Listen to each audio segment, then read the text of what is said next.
Jason said, my name's Caleb. I'm super happy to be here today. I'm going to share a couple facts about myself so we get to know each other real quick. The first thing is, I am not a fan of public speaking, which is kind of ironic with the profession that I'm going into. So if I start talking way too fast, just yell at me. It's totally okay. So other thing is, I like to hunt. Hunting's probably my favorite hobby that I do right now. Turkeys are like my go-to. I love hunting turkeys. Ducks are pretty cool too. Deer have eluded me for like 3 years, so I don't know what I'm doing wrong, but this is a year I'm going to take one down. I'm pretty confident about it.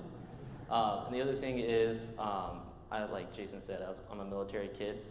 My dad was in the military. We grew up a whole lot. I'm originally from Louisiana. It's where all my mom's family is. I live down there. It's a great place. I love Southern lifestyle. But being in the military, we moved around a whole lot. So we moved over to Germany in 2004.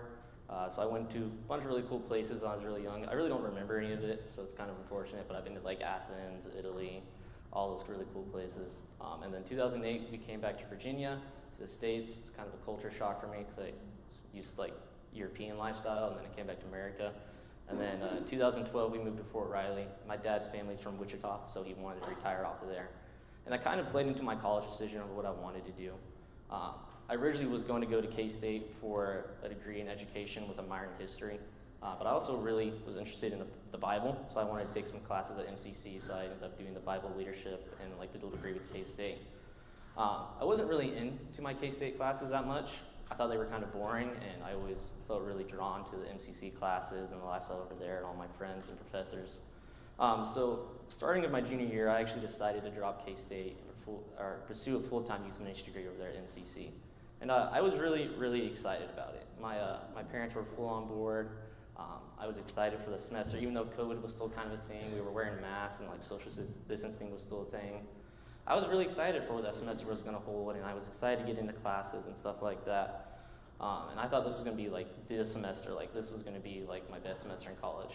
And then it quickly turned out not to be that case. I had a bunch of little things come at me super quickly.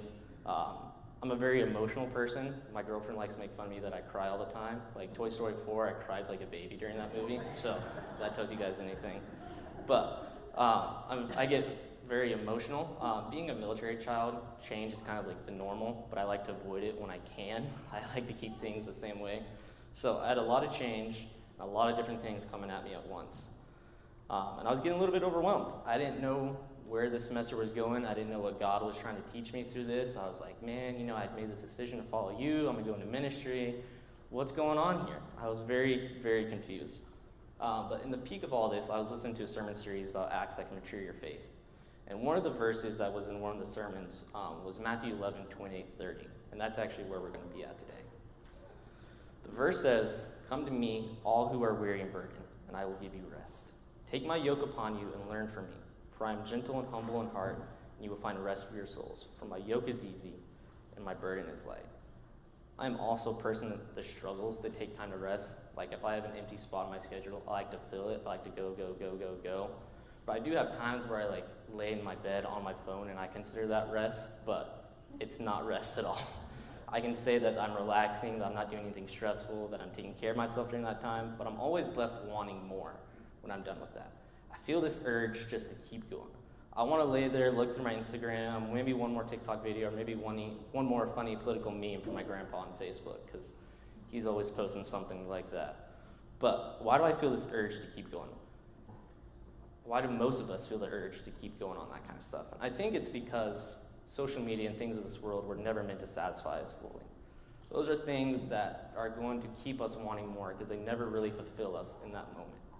I can't tell you how many times I'll be on Instagram, close Facebook, or like close Instagram, go to Facebook, close Facebook, go back to Instagram, back and forth, just because I'm wanting more. But what are we supposed to do when we're left wanting more? What are we supposed to do when we are feeling overwhelmed and we can't do anything? Jesus makes it quite clear in this verse, and he says, "Come to me." Okay, guys, that's the answer. That's the whole sermon. I'll see you guys in a couple weeks. No, I'm just joking. We're not leaving yet. But it is quite clear right there. Jesus tells us that we are supposed to come to him even when we are feeling weary and burdened, that he's going to be the one that gives us rest. So why is it so hard for us to unpack some of our burdens with Jesus, right? Usually when we're in that moment when we're needing rest, it's because we're feeling overwhelmed with something going on in our life. I had burdens describe me this one way one time, is that we're all carrying around this sack on our back, and it's full of bricks. Every burden and every struggle that we have, we put it basically in this brick form, and we throw it in the bag. We'll deal with it later. We're just going to keep moving on. We're going to keep carrying this. And eventually the bag gets so heavy and so full that the bricks start overflowing. But it's so unorganized and there's so much of it, you don't want to mess with it. So you just pack it all up and you keep going. What Jesus is telling us is that he wants to sit down with you and he wants to unpack all those bricks. He wants to get them all organized and he wants to process that with you. But why is it so hard for us to come to him with our burdens? Why is it so hard and why is it so uneasy for us to start unpacking those bricks? What is keeping us from that? I think there's a couple different reasons. For some people, it might be out of fear of what he'll think about you if you come with your burdens. Some of you may not know what path he's going to lead you down if you start unpacking the things that you've been struggling with in your life. Some of you might have lost touch with him, and you don't even know where to start. And some of it might just be simply you don't know how to get to that point where you can talk to Jesus. When I started doing that, I didn't know what that looked like. I was really struggling with it through that semester, and honestly, I don't really 100% understand still, even though it was like 2 years ago, I'm still struggling with it.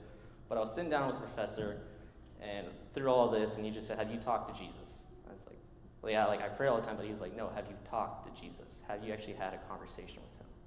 That's what I started doing.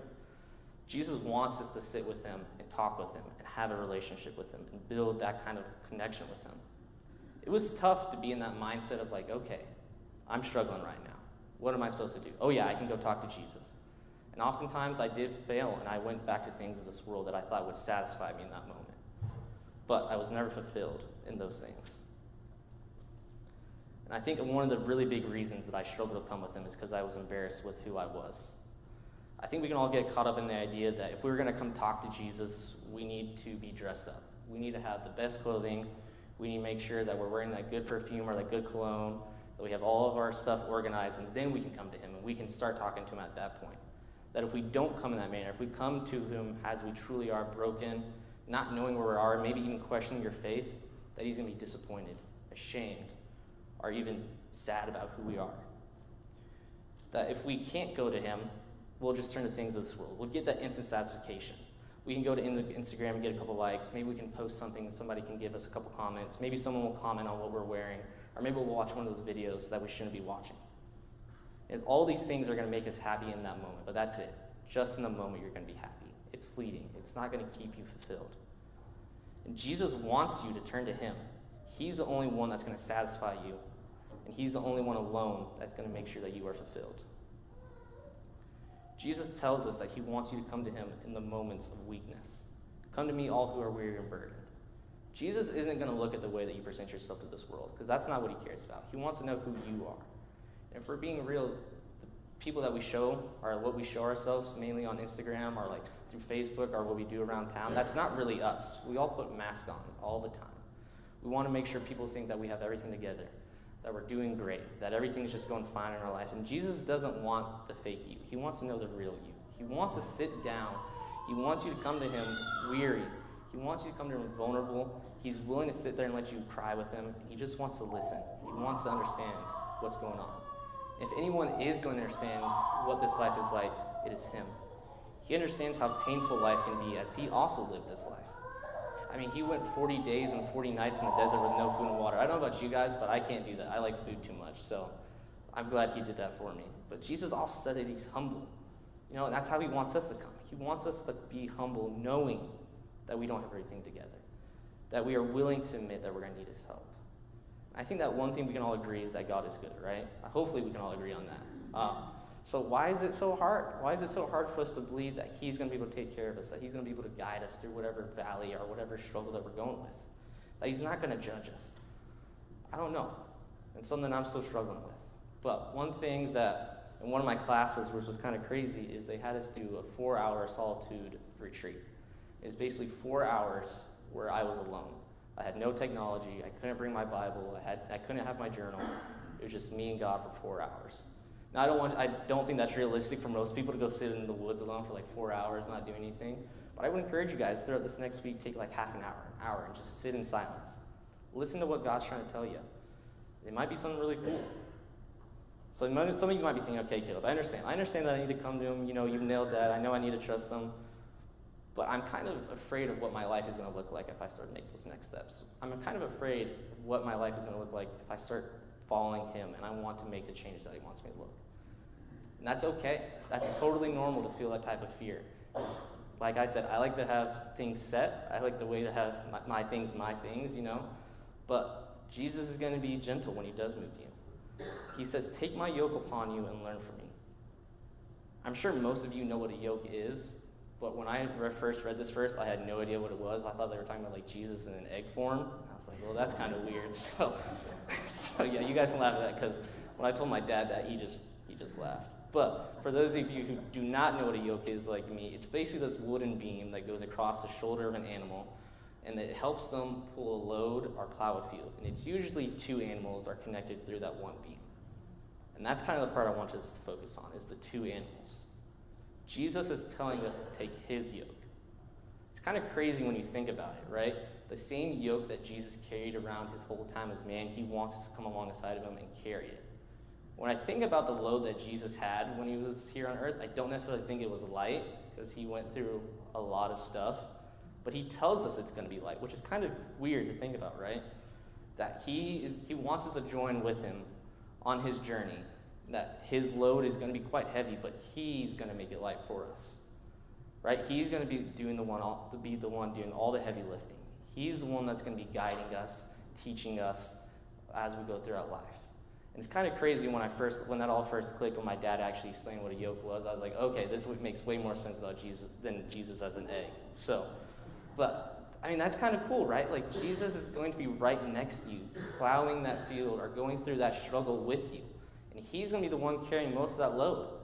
I don't want you to hear that if you decide to follow Jesus, life is going to be all simple and happy and glorious, because it's not. You're definitely going to feel the weight of that change at some point.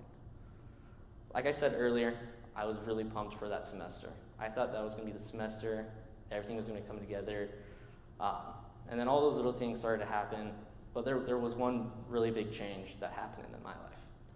I kind of have this rule when I'm at work, is if you call me, I'm probably not going to answer. But if you call me twice in a row, it usually means something big's probably happening. So my dad had called me once. I didn't answer because I was in the middle of something. And then he called me again right afterwards, and I was still in the middle of something, so I called him back a couple minutes later. And he asked me if I heard the news. And I said no. My grandma had passed away unexpectedly that day. Which was it was a very hard thing to walk through. She was I'm the first grandchild on that side, so grandparents, I'm sure you understand what the first grandchild is like. I was very spoiled by her, so she would call me all the time. She supported me in everything I did. She always call me, Caleb, please get a good grade in class, just for me, because my mom's a teacher, so grades are everything to her. So she was that person that was always rooting for me. She was always on my side, and she had a huge impact on my relationship with Christ. She was someone who went to church every Sunday, loved people the way that Jesus did. And it was really hard to hear that news. There's already a bunch of other little things going on in my life at that time. I didn't really understand why God had did this. I had made the decision, like I said, to follow him, and I wanted to follow what he was trying to tell me to do. And then he decided to take somebody away from me who was very close to me. And I was upset. I was confused, and I was sad. I had several angry prayers to God during that time, which I made sure with my professors that it was okay to be angry with God. So that's totally okay. But I needed to get out the way that I was feeling, and I needed something. We had the funeral the next week, and that was probably one of the hardest weeks. I spoke at her funeral, and that was probably one of the hardest things I've ever had to do. But when I got back, I had this feeling of being empty and alone and sad. I had gone over to Kevin Foster's house. I think some of you might know who Kevin Foster is. He's a good friend of mine. But I went over to his house to just kind of process everything, just kind of walk through everything that's been going on in my life. And we weren't really talking. I was crying pretty much the whole time with him, but he'll say that we were just talking. But through all the crying and everything, he looked at me at one point, and he said, Caleb, I just want to let you know, she's up there right now, smiling down on the man you've become. And those were some of the hardest but coolest words I've ever heard from anybody. And I remember in that moment, knowing that God was in control. I had this weird feeling of rest at that time. I know that's kind of weird when you're like struggling with all this stuff to have rest during that time, but I did have this overwhelming feeling of rest and knowing that God was in control and that he was going to have something amazing planned at the end of this. I didn't know what it was during that time, but I knew something cool was going to come out of it. And something really cool did come out of it, but that's another story for another day. For those of you who have been paying attention, you might have noticed that I skipped over part of the verse, verse 28. And that's because I really want to focus on the concept that Jesus is going to give us rest. Back to the sermon that I first mentioned at the beginning, the sermon was over Psalms 23. The first two verses are, "The Lord is my shepherd, I shall not want. He makes me lie down in green pastures." I'm sure most of us had heard this verse at one point in time. It's a pretty popular verse, but if you have not, I'm glad you're here today so you can hear it, because it's a really cool verse. But David is the one writing the Psalms at this point, and he's the king of Israel. He's a man after God, but he's not perfect. He struggles a lot, and the Psalms are kind of his way of getting out his emotions. They go from happy to depressed to ecstatic to super sad, and they're all over the place. But there's some really, really cool things in the Psalms. And this one, he's talking about God being our shepherd, which is a pretty common thing to see throughout the Bible, is God and Jesus being compared to shepherd and us as sheep. But the thing I really want to focus on is that David says that I shall not want, and he makes me lie down in green pastures. Throughout the sermon, the pastor brought up a really cool fact about sheep that I did not know. If they have any fear of dying, or any fear of thirst, or any fear of hunger, they're not going to lay down. If they have any sort of anxiety, anything stressing them out, they're going to refuse to lay down, and they're going to refuse to rest. But what David is saying here is that God is enough. God is enough even through his struggles, because David went through a lot of struggles, but even through those struggles, God provides enough for him to be able to rest, to be able to lie down in the pastures.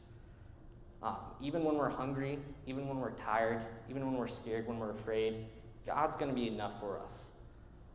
Jesus is going to be able to give you those rest in those moments, even when you don't think it's possible.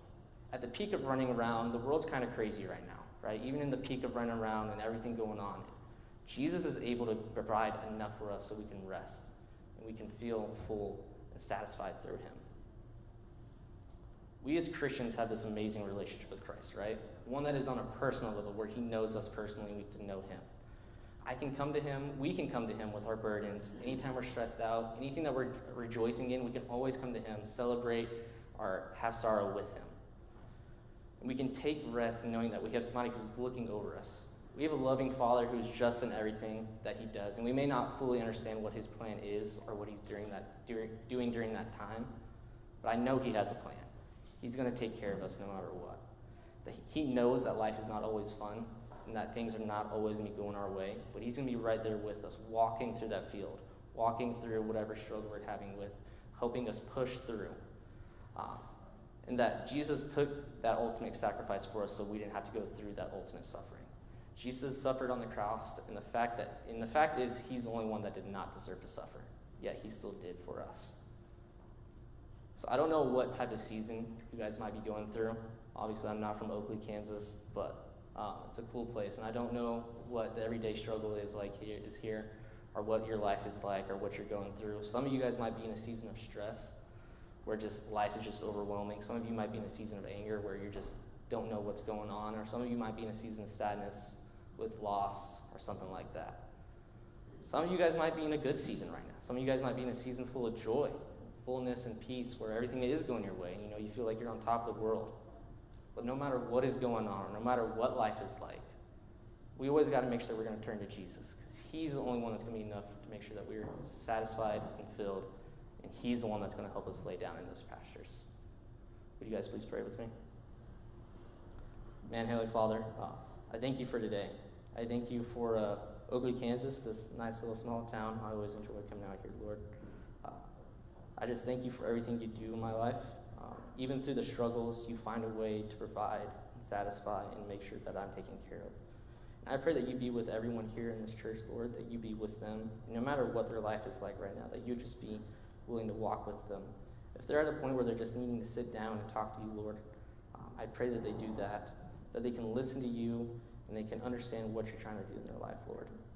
Again, I thank you for your Son and his ultimate sacrifice and everything you've done for me and everyone else in this room. In your name we pray. Amen. Would you please stand?